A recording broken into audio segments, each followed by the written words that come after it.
نحمده ونستعينه ونستغفره ونؤمن به ونتوكل عليه ونعوذ بالله من شرور أنفسنا ومن سيئات أعمالنا من يهده الله فلا مضل له ومن يضلله فلا هادي له ونشهد أن لا إله إلا الله وحده لا شريك له ونشهد أن سيدنا ومولانا محمدا عبده ورسوله أرسله بالحق بشيرا ونذيرا بين يدي الساعة من يطع الله ورسوله فقد رشد ومن يعصهما فإنه لا يضر إلا نفسه ولا يضر الله شيئا.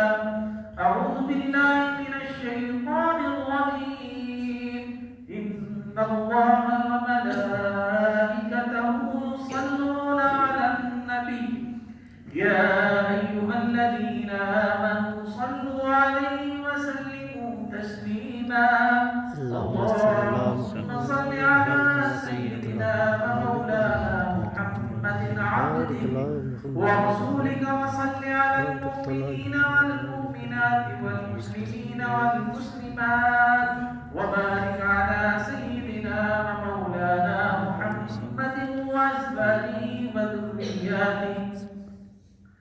قال النبي صلى الله عليه وسلم: أرحم أمتي بأمتي أبو بكر وأشدهم في عبد الله عمر وأصدقهم حياء عثمان وأرضاهم علي وفاطمة سيدة نساء أهل الجنة والحسن والحسين سيدا شباب أهل الجنة وحمزة أسد الله وأسد رسوله رضوان الله تعالى عليهم أجمعين.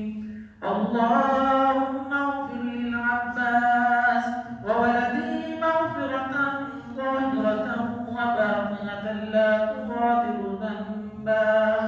الله في أصحابي لا تتخذوهم من بعدي غرضا فمن أحبهم فبحبه أحبهم ومن أبغضهم فببغضه أبغضهم وغير أمتي قبلي ثم الذين يلونهم ثم الذين يلونهم. إن الله يأمر بالعدل والإحسان وإيتاء ذي القربى وينهى عن الفحشاء والمنكر والبغي يعظكم لعلكم تذكرون. فاذكروا الله يذكركم وادعوه يستجب لكم ولذكر الله